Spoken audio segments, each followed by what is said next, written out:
Tukuna malako. Sont des promesses infaillibles. Ni malako haiwezi kushindwa wala kukotola. Dieu tient sa parole. Mungu anashimamia kwa maneno yake. Dieu n'est pas comme les hommes. Mungu anachana na batu. Quand Dieu promet, il doit réaliser. Mungu wakati analaka anapasha kutimiza. Et pour chaque âge, il y a des promesses. Na mkila kizazi kuko malako. Quand nous lisons la Bible, wakati tunasoma Biblia, dans Malachie 4, 5, 6, Malakia 4 mstari ya 5 na 6, Dieu promet de nous envoyer Élie, les prophètes. Mungu anatulaka kututumia Eli nabii. Je vous enverrai Élie, les prophètes. Tamitumiaka Eli nabii. Pas Élie les pasteurs. Hapana Eli mchungaji. Pas Élie le docteur. Hapana Eli mwalimu. Pas Élie l'apôtre. Hapana Eli mtume. Mais Élie les prophètes. Lakini Eli mwenye kuwa nabii. Élie doit être un prophète. Eli anapasha kuwa nabii. Pas Élie Dieu. Hapana Eli mwenye kutufanya kuwa Mungu. Mais Élie les prophètes. Lakini Eli mwenye kuwa nabii.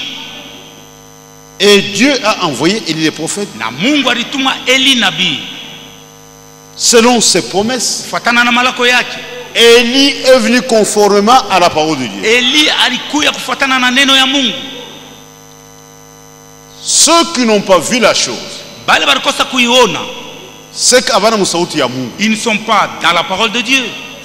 L'histoire est en train de se répéter. Mambo yafanikaka zamani kunafanyika na leo. C'est comme au temps de Jésus. Ikusema wakati ya Yesu. Jésus était venu conformément à la parole de Dieu. Yesu alikuyaka kufuatana na neno ya Mungu. Mais contrairement à l'interprétation des pharisiens. Lakini kinyume kukutafsiri kwa Bafarisayo. Tous ceux qui étaient à la parole de Dieu, ils ont vu la chose. Bote balikuyaka muneno ya Mungu balionaka wakati Yesu alikuya. Mais tous ceux qui l'avaient déjà interprété, lakini bali balitafsiri mubaya. Ils sont passés à côté. Baba kuiona. Quand quelqu'un qui a un livre, Branham faux prophète. Wakati mtu anaandika kitabu Branham nabii wa bongo. On doit refuser cet homme. Tunapaswa kumshikilia buluma ule mtu. Lui n'est pas dans la parole. C'est un aveugle. Ni kipofu. Dieu a promis les prophètes. Mungu alilaka Eli. Il l'a envoyé selon sa parole. Alimtuma kufuatana na neno yake. Comment on t'atteint? Il a écrit. Comment tu ne dois pas avoir une bonne position? Oh, comment on ne permet à personne de remettre en question cette promesse. Pour nous, c'est tranché, c'est oui. Amen. Amina. On n'a pas discuté sur ça. Oh, il a dit, il a écrit. Oh, alisema fulani aliandika. Hapana. C'est lui qui est en erreur. C'est l'aveuglement. Il est nibupofu. Dieu est allé même plus loin. Ceux qui arrivent du temps de Lot. Nous vivons la répétition des temps de Lot. On a même le signe messianique. La lecture de pensée. Satan ne peut pas lire les choses qui sont dans mon cœur. Que Dieu seul. Et Dieu a permis ça pour comprendre que Dieu est à l'œuvre.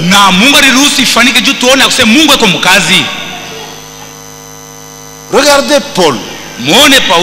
C'était un bon théologien. Quand il a rencontré la colonne de feu sur le chemin de Damas, un bon théologien, il a compris que je suis devant le Seigneur. C'est pourquoi il dit, qui es-tu, Seigneur? Il appelle cette colonne de feu Seigneur un juif. Anaita ça c'est le Seigneur. C'est un bon théologien. Mais regardez les théologiens de la Odyssée. Ils ont vu la même chose. Mais ils n'ont rien compris. La science a eu plus de discernement que les théologiens. Parce qu'un homme de science, Georges Lassie, spécialiste en documents douteux, il apporte ses photos. Il entre dans son laboratoire. Il n'était même pas dans la parole. Avec la science, il fait un rapport. Dit ça. C'est une présence surnaturelle. Photographiée pour la première fois. L'œil mécanique de la caméra ne prend pas de la psychologie. On a signé. Il a signé. Mais le monde est distrait. Nous vivons un âge spécial. L'âge du retour de la colonne de feu sur la terre. Les gens ils ont vu ça. Ils n'ont rien compris. Et ça signifie quoi? Frère à la montagne. Quand Dieu l'instruit sur mariage et divorce, Dieu a permis que tout le monde puisse voir ça. Frère, on a sorti les enfants d'école. Ils regardaient sur la montagne.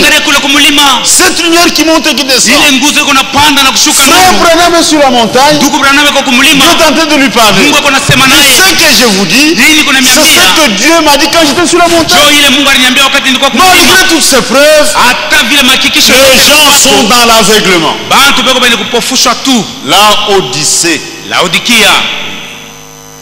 Quelqu'un qui connaît Dieu, quand il voit ceci,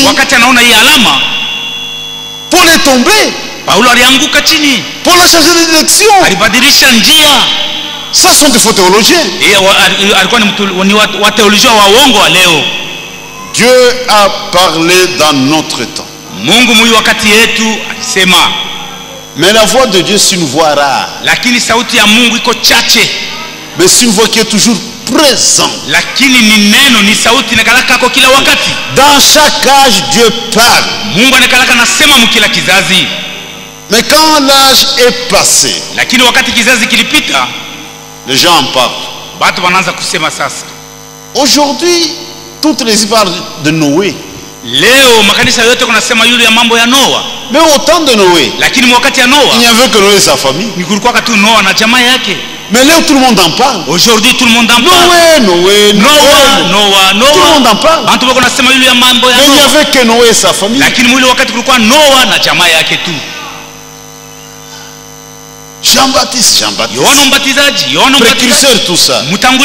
Mais au temps de Jean-Baptiste, il y avait une minorité là. La voix de Dieu est présente. Du aujourd'hui. Si vous entendez sa voix, pas hier, mais aujourd'hui, cette voix est toujours présente. Si quelqu'un veut comprendre ce que Dieu est en train de faire aujourd'hui, il faut qu'il découvre les promesses qui se rapportent à notre temps. Parce que Dieu agit conformément à ses promesses, conformément à sa parole. Qu'est-ce que Dieu a promis pour aujourd'hui? Il fait toutes choses selon la parole de Dieu. Et nous avons besoin de la vérité présente. Pas la parole d'hier. Qu'est-ce que Dieu a dit aujourd'hui? La voix de Dieu. Dieu parle. Il a un mécanisme. C'est comme lors de la première venue, il y avait un homme envoyé de Dieu. Son nom était Jean. Jean n'était pas la lumière. Il était venu pour un témoignage à la lumière. D'après le programme de Dieu, tous devaient croire en passant par Jean.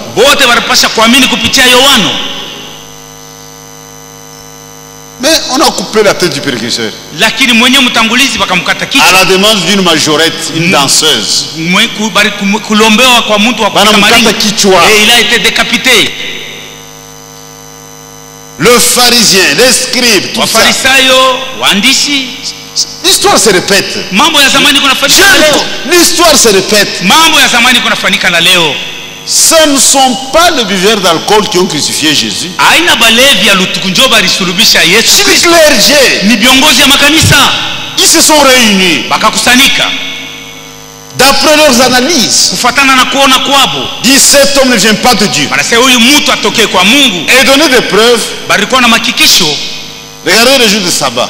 muone siku ya sabato. Dieu a dit de respecter le sabbat. Mungu alisema tuheshimie Mais sabato. lui et ses disciples, Yeye na wanafunzi yake, c'est ce qu'ils ont fait. muone banavunja sabato. Donc, Ni kusema maargument iliku yako. ils avaient des arguments. Mais dia bongo. Tout était faux. Ils avaient des arguments. Balikuwa na argument. Le clergé, Viongozi ya makanisa ils ont démontré des choses. balionesha bitu. Mais ils ont ma difficulté. Mais ils avaient des difficultés. Regardez le miracle sur l'aveugle né. Muone miujiza ya yule kipofu mwenye kuzaliko. Tout le monde en parlait. Wote walikuwa nasema yule yule kipofu. Nous n'avons jamais de pareilles choses. Kipofu anaona. Un aveugle recouvre la vue. Wanasema kuya hapa mbele tena. On a fait venir cet aveugle qui a vu. Ilikuwa je? Comment s'était passée la scène? Aseme l'homme qu'on appelle Jésus. Huyu mtu beko naita Yesu. Il a pris la terre, alibeba udongo, il a craché, anatemea hapo bikoji, il a appliqué sur mes yeux, anabeba ile bikoji anaweka kwa macho yangu, il m'a Siloé. Na akaniambia niende nikanawe kusilowe. Quand je l'ai fait, na wakati nilinao, et j'ai vu. Donne gloire à Dieu. Umsifu Bwana Mungu. Pas oulé. Pas l'autre là, Jésus. Oulé c'est un pécheur. Ule Yesu ni mtenda zambi. Asemina shanga. Mais j'étais étonné. Un pécheur. Mtenda zambi. Léo, Dieu exauce les pécheurs aujourd'hui. Mungu anakubali maombi ya watenda zambi leo. Dieu n'exauce pas les pécheurs. Minasema Mungu akubaliaka maombi ya watenda zambi. Je sais une chose. Najua kitu moja. J'étais aveugle. Nilikuwa maintenant je vois. Lakini hapa sasa niko naona. Avec la prière de ces pécheurs. Na maombi ya ule Mungu nasema mtenda zambi. C'était compliqué. Bilikuwa ya magumu. Dieu n'a jamais exaucé un pécheur. Mungu ashikiake maombi ya mtenda zambi. Pécheur afungule les yeux d'un aveugle. Un pécheur anafikia kufungula kipofu macho. Si quoi clergé. Silikuwa ni viongozi ya makanisa. Aujourd'hui c'est la même chose. Jo vile biko nafanyika na leo. Oh, j'étais avec un prêtre, j'étais avec. Nilikuwa na padri. Ce sont les mêmes esprits qui agissent. Ni maroho ya mwili ilifanyika jana njoo kwako na leo. C'est pas donné à eux. Hii mambo haina yao. C'est destiné à l'épouse. Ni mambo ya bibi harusi.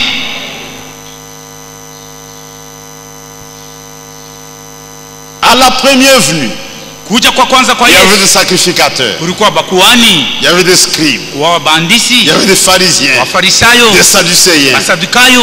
Mais la Bible déclare, lakini Biblia inasema la parole fut adressée à Jean. Neno ikamwelekea tu Yohana. Alikuwa adressé wale wote. Ce n'était pas adressé à tous ces parce que mondes-là. Jean c'est le prophète. Juu Yohana alikuwa nabii. Jésus lui-même Yesu yepeke est allé vers Jean, akaenda kulikuwa Yohana, le prophète, mwenye kuwa nabii. Et Jean pouvait le présenter correctement en tant que prophète. Na Yohana alipasha kumuonesha waziwazi yeye ndio alikuwa nabii. La voix de Dieu en ce dernier jour. Sauti ya Mungu mwi wakati ya mwisho. Il y avait un système d'Élie, kulikuwa matengenezo ya Eli qui avait déjà vieilli. Ile matengenezo ilikuwa ishazeka. Un système de négligence. Ile matengenezo ya kusula, de relâchement. Ya kuachilia kwa bitu. Un mauvais système. Matengenezo mwa mubaya. Dieu a suscité un système de la parole de Dieu. Lakini Mungu akamusha matengenezo ya neno la Mungu. Avec Samuel. Pamoja na Samueli. Et vous avez l'appel de Samuel.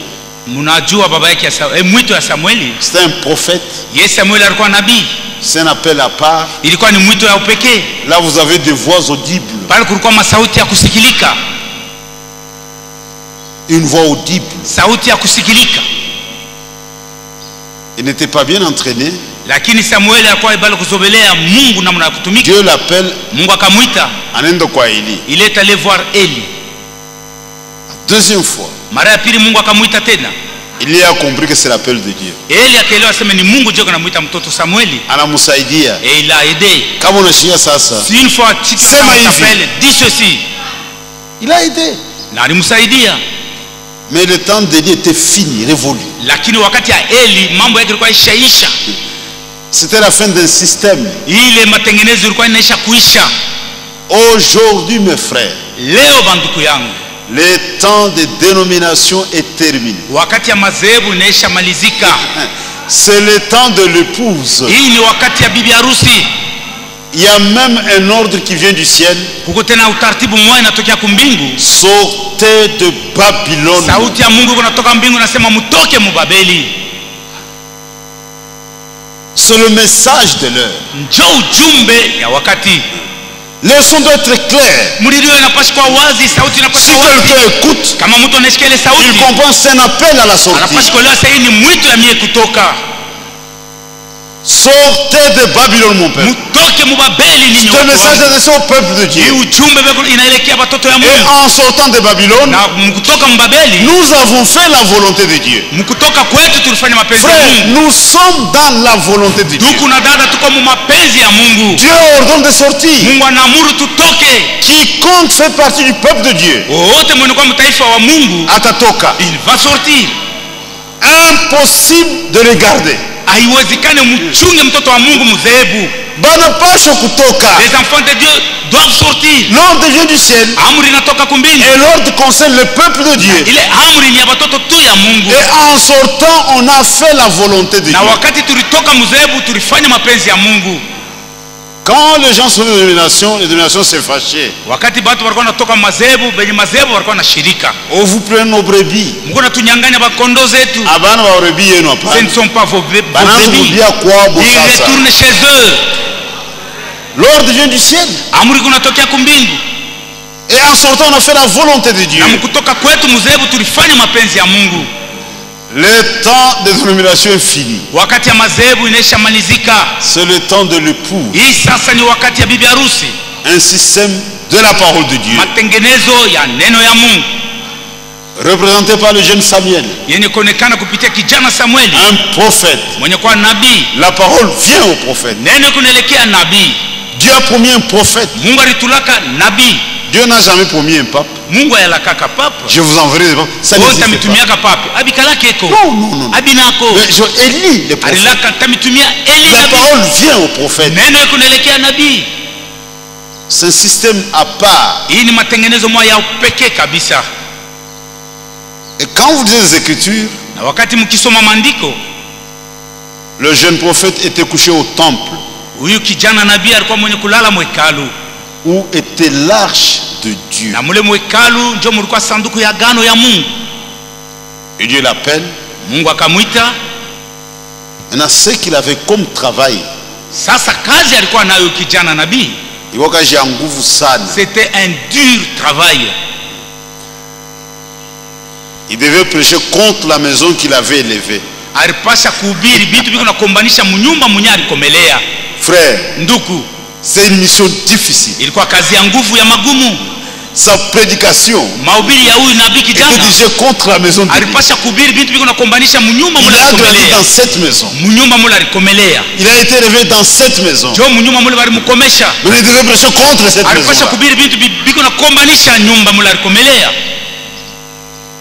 Une mission difficile. C'est ça son message. Dirigé contre la maison d'Élie. Il a hésité en tant qu'homme. Ce sont des sentiments humains. Il ne fait pas de choix. Il ne fait pas de choix. Ce sont des sentiments humains. Il a hésité. Même le vieux Élie a vu ça.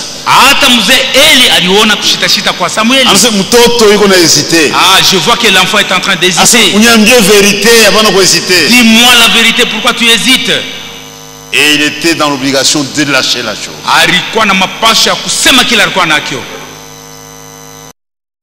Et nous sommes exactement dans la même situation. Parfois les gens disent, moi je suis catholique. Vous étiez des catholiques. Qu'est-ce que vous allez nous dire aujourd'hui? Oui, l'histoire se répète. Nous étions de la foi catholique, de ceci, de cela. Mais notre message, c'est dirigé contre les dénominations. C'est un faux système. On n'est pas contre les gens qui sont dans les dénominations. Nous avons affaire au système. Et ceci est très très important. C'est un problème de